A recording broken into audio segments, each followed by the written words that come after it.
really appreciate if you ask a question rather than just make a statement. That would be quite helpful. And by all means, tell us who you are if you'd like to. So who would like to start off with a question for our esteemed guests? I cannot believe there aren't questions out there. Sorry, I've got you next. Thank you. Hi, my name is Guy. Earlier on today, someone told me that in construction we use approximately 36 plastics commonly, and in a recent blood test they could find traces of 25 of those in participants' blood. Is that something, well, how concerned should we be about that, if at all? Right. Thank you. I mean, I'll just start off by saying that I think that that's the next big wave of horror that is going to come. Yep.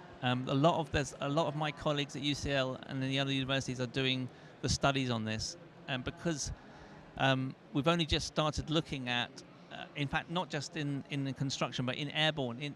If you walk on the street and you breathe in the air, you're also breathing in plastics, it turns out. Much of it is tyre waste, actually. Very small particles of tyre, because, of course, tyres are on all our vehicles. How concerned should we be? Okay, I'll answer that in two ways. One is that we have been living with that for quite a long time. So I think if it was a very critical problem, we would have seen it already. We'd have seen a big spike in some syndromes.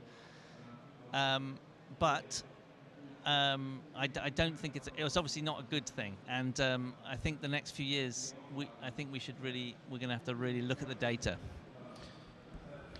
I think you make a really interesting link between construction and different plastic materials, and I think it doesn't matter which sector the plastics are coming from, because actually the polymers that we're using cross all the different industries that we work in, and you might get some PP in construction, you might get some HDP in construction. Equally, you'll get that in your packaging goods.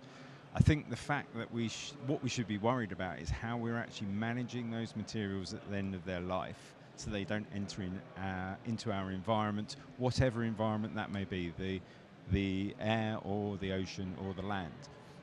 But then we also have to look at the different fragments of those materials. And Mark's entirely right that quite a lot of the tyres on our cars are polluting the air, but also the watercourse. We're looking at a project at the moment where we're looking at how we can capture rubber that's entering into the rivers through our drainage system. I think we have to be very conscious of, over the next 5 to 10 years, we are going to see an increase in our knowledge of what plastics are entering our ecosystem, either through the food chain or through the airborne, the air that we work in. And I think that's going to be one of our really big challenges over the next 2 to 3 decades. Thank you. Does anyone else want to comment on that? No, thank you. I think your question was about how afraid we should be. I'm just coincidentally, my cousin is a very senior scientist, and he's written on the national health, the big report that comes out every year from central government, and he's one of the lead, and he's moved completely from smoking into air pollution created around polymers, and he says we really should be very worried about it. And I think this really does strike these problems, doesn't it? We're looking at really good solutions to manage situations whilst we still have these overarching big issues where we really need to understand what the problem is first and foremost before we can find solutions to deal with it. Can I just add one of those things? And in the construction sector, maybe not plastics, but actually we need to think about the impact of different materials, and paint within the household is one of the biggest toxins that we see. And actually there's been a spike in lower air quality in our households as a result of a number of different materials that we use. And plastic's one of those, but a lot of the products that we see around us in this exhibition today might have a detrimental effect on our health over the next couple of decades as a result of not understanding the materials and the pollution that come from those materials. Oh, and their use. Indeed. And where it's important to use it and not, as Mark pointed out earlier on. Okay, thank you for that. Can we move on for another question? This gentleman here had a question for us, I think. Thank you. Thank you, guys. Thank you very much for the talk. It was very, very interesting. I'm interested in how you think we can change people's perception of the value of plastic. So I was interested in Tom talking about handcrafted plastic items, not words you really associate with plastic, And then Mark talking about how we've been trained into disposability. So what would you guys think are the best ways to change people's perception of plastic's value? Thank you. Who's first?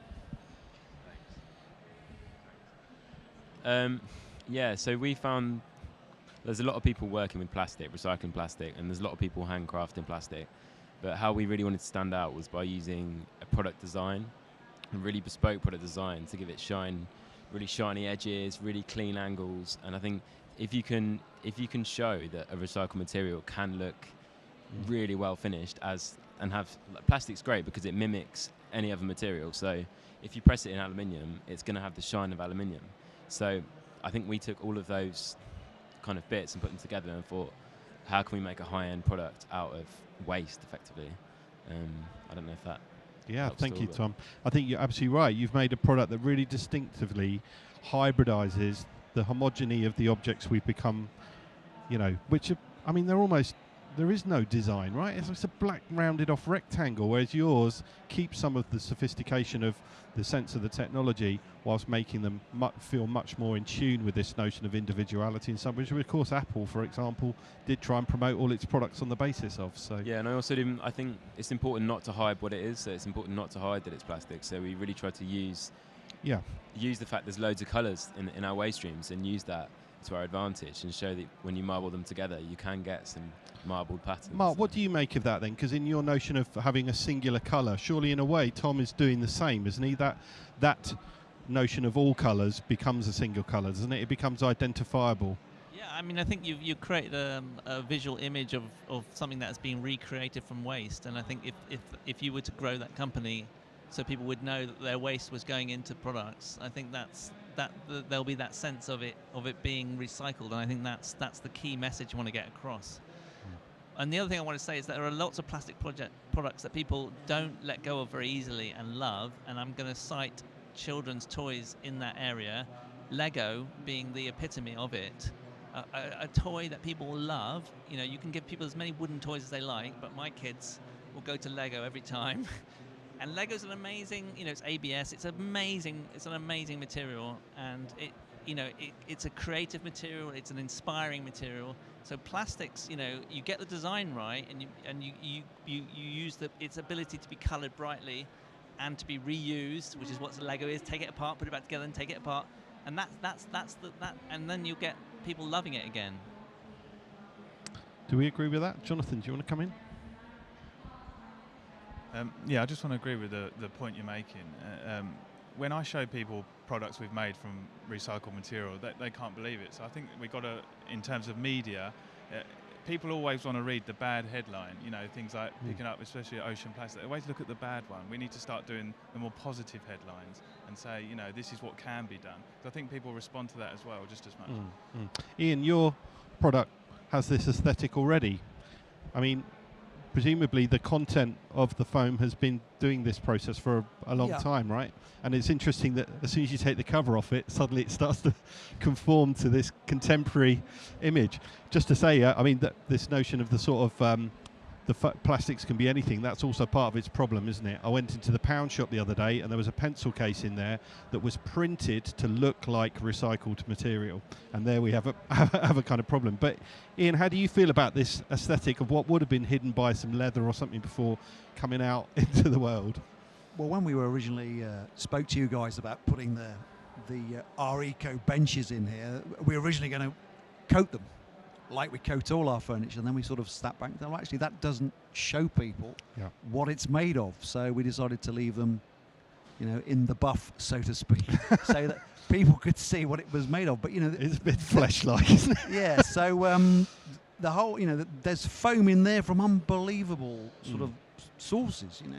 We get these massive bales that come on the back of a 40-foot trailer, and they need a huge forklift to draw, and there is everything in there, and it's all sorted. And it all ends up like this, and it's not just furniture. We turn it into packaging material. Absolutely. We turn it into new cushions, pillows. But hopefully, it's endless. In answer to your question, there's a kind of, like, as you say, and there's a kind of genealogy in here, isn't there? You can sort of start to identify bits of stuff. And another one of our graduates, Adam Fairweather, who's running Smile Plastics, who were one of the pioneers of developing that kind of aesthetic really helps consumers to understand what they're looking at. And I think it feeds into that topic. Sorry, carry on, David. Yes. No, I just want to add, I think I agree with everything that's been said. I think the problem that we sometimes miss, and might not be the case, is actually, should we be having to do something with these materials in the first place at the end of their life? And actually, should we be looking at the whole life cycle at design side, talking circular economy, and actually where we are using materials, understand how we can recover them back to their original purpose, reuse if possible, and then everything that we're doing in terms of recycling is actually the lesser option. It's a good thing, it's better than landfill, it's better than incineration, but actually we need to think about how we can utilize that material as many times as possible. Of course, but again, I think it's understanding those layers, and again, which feeds into this complexity, which often or not becomes a problem, which I guess some of what we're trying to do is create these frameworks for simplicity, for consumer understanding. Because I would sort of slightly disagree and say that this material, as soon as it starts to degrade slightly, that's when the whole sofa goes out the window, with the leather, with the stitching, with the wooden legs and everything. So if you can address getting this back to, you know, you can put all this stuff back into the world, which is what you're doing, Ian, isn't it? Yeah. Okay, all right, so another question. This gentleman here, thank you. My name is Sam Robinson, and I'm a student at the Centre for Alternative Technology. I've really got a sort of bugbear question. It's how do you make recycling, which I've been involved in off and on for about 15 years.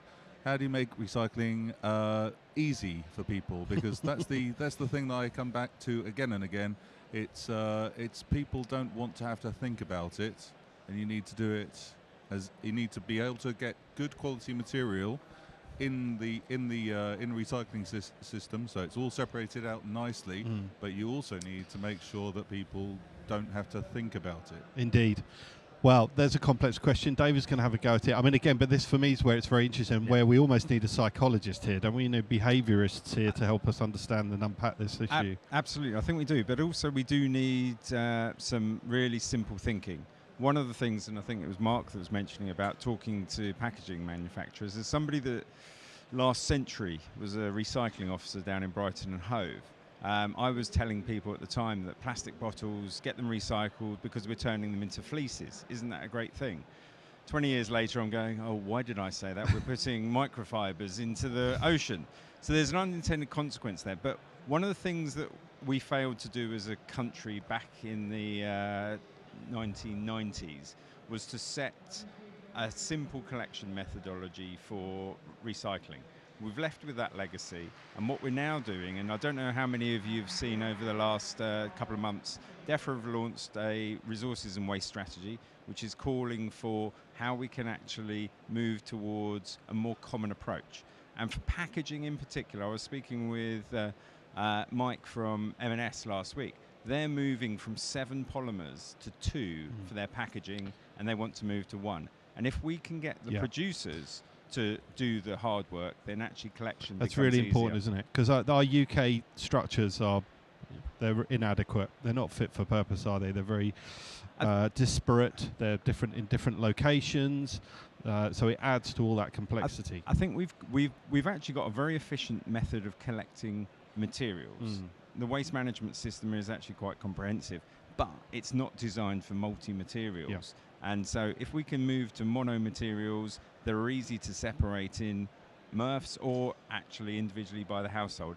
Personally, having worked in waste management for 20 years, in most cases you need to have mechanical technology to separate out the materials, because particularly in new housing, you haven't got space to have 6 or 7 different streams. So it's a really complex issue, and as you rightly say, it's a lot of behaviour change in there as well. Yeah.